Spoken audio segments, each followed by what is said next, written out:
ब्राह्मण देवाय गो ब्राह्मण हिताय च जगदीताय कृष्णाय गोविंदाय नमो नमः। पापोहं पाप कर्मं पाप आत्मा पाप संभव तिराहि मां पुंडरीकाक्ष सर्व पाप हर हरि कृष्णाय वासुदेवाय देवकी नंदनाचाय अशेष क्लेश नाशाय गोविंदाय नमो नमः। ओं अज्ञानतिमिरबन्धस्य ज्ञानाञ्जनशलाकया चक्षुमिलितं येन तस्मै श्रीगुरुवे नमः। श्री चैतन्य नामं विष्णुं स्थापितं जन भूतले स्वयं रूप कदमहं ददाति सपदन्ति कर्म।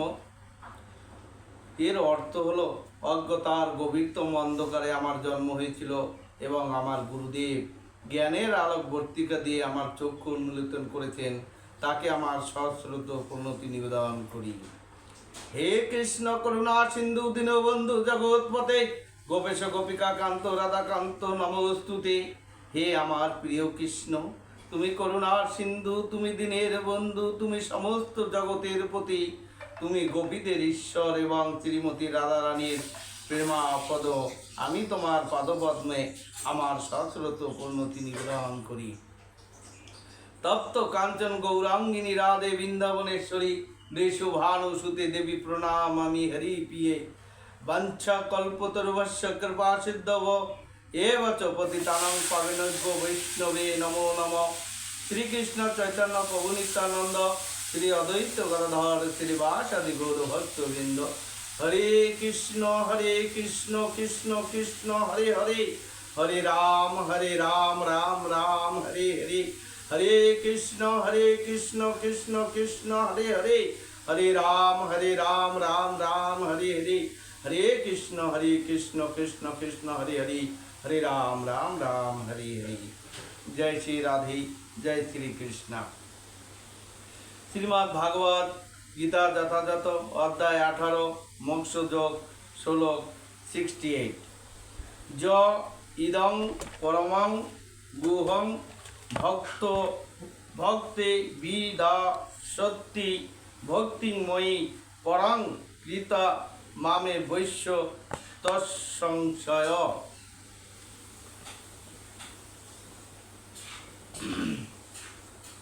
যিনি আমার ভক্তদের মধ্যে এই পরম গোপনীয় গীতা বাক্য উপদেশ করেন, তিনি অবশ্যই পরাভক্তি ভক্তি লাভ করে নিঃসংশয়ে আমার কাছে ফিরে আসবেন।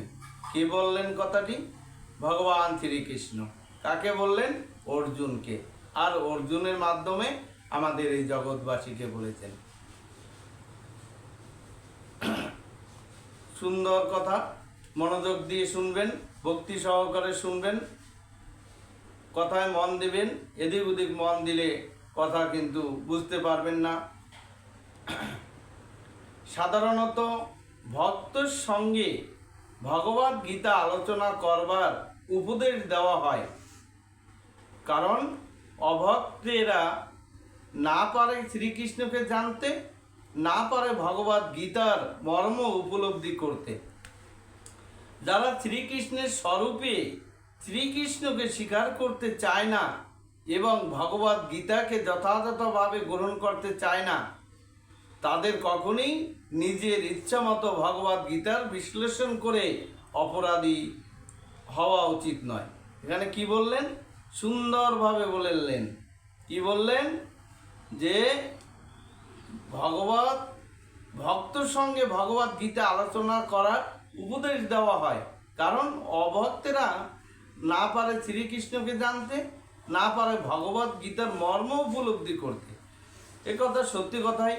মহারাজ যারা গুরুজন আছেন তারা এ কথাগুলি প্রবচন করেন। আমরা অনেক জায়গায় যাই, অনেক জায়গায় শুনতে পাই, তারা অসাধুর সঙ্গে এই কৃষ্ণ কথাও বলতে চায় না। বলে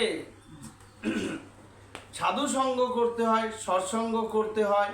ধীরে ধীরে এই কথাগুলির মর্ম আমরা বুঝতে পারবো যে আমাদের ভগবত গীতা কেন শ্রবণ বা পাঠ করার প্রয়োজন।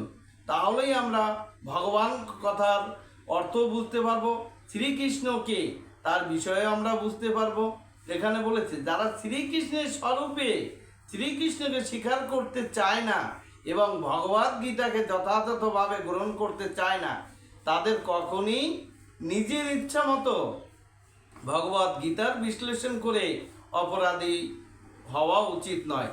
যে ভগবত গীতা তাদের মধ্যে বিশ্লেষণ করবে তাদের সেই অপরাধী সে উনিই হবে। তাই এখানে বলেছে ভগবত গীতার অর্থ তাদেরই বিশ্লেষণ করা উচিত যারা শ্রীকৃষ্ণকে পরমেশ্বর ভগবান বলে গ্রহণ করতে প্রস্তুত। তাই তো মা, এটা সত্যি কথা তো।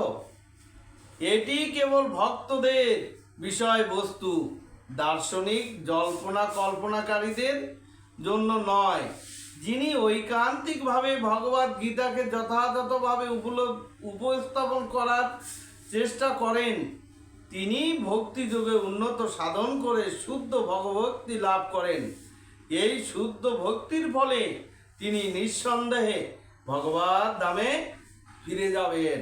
তাহলে আমাদের সকলের কি কর্তব্য? প্রতিদিন নিজ নিজ গৃহে পূজা পাঠের সময় একটু একটু করে ভগবত গীতা পাঠ করার প্রয়োজন আছে।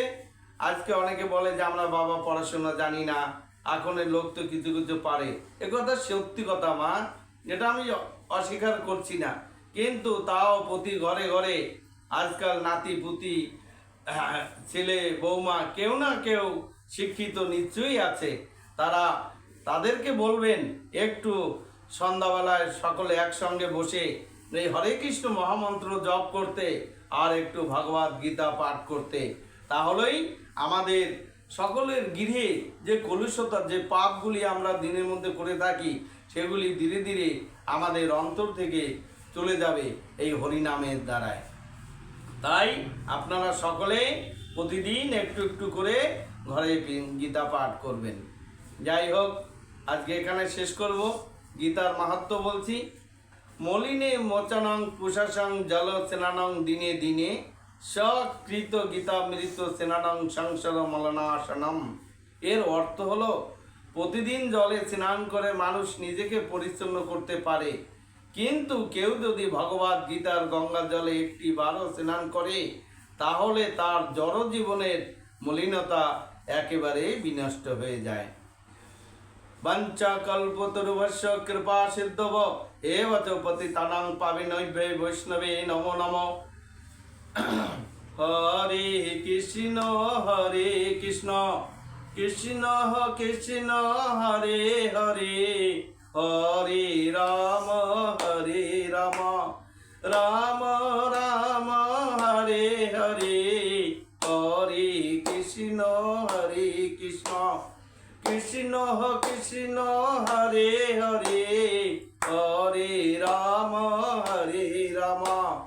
রাম রাম হরে হরে। জয় শ্রী রাধে, জয় শ্রী কৃষ্ণ। সর্ব সাধুগুরু বৈষ্ণবের চরণে জানাই আমার দণ্ডবাদ প্রণাম। ভুল ত্রুটি ক্ষমা করবেন, যেখানে যেরকম লাগবে সংশোধন করে নেবেন, আর আমাকে আশীর্বাদ করবেন আমি যেন এই প্রতি ঘরে ঘরে দাঁড়ে দাঁড়িয়ে গিয়ে এই হরিনাম প্রচার করতে পারি, এই ভগবত গীতা প্রচার করতে পারি, সেই শক্তি ভক্তি দিবেন। জয় শ্রী রাধে, নিতাই গৌর প্রেমানন্দে। হরি হরি बोल बोल हरि बोल हरि बोल हरि। बोले राधा गोविंद की जय, राधा रानी की जय, गौ माता की जय, चारि धाम की जय, चारि संप्रदाय की जय, अनंत कोटि ब्राह्मण वैष्णवगण की जय। आज की भगवत कथा की जय, आज की आनंद की जय।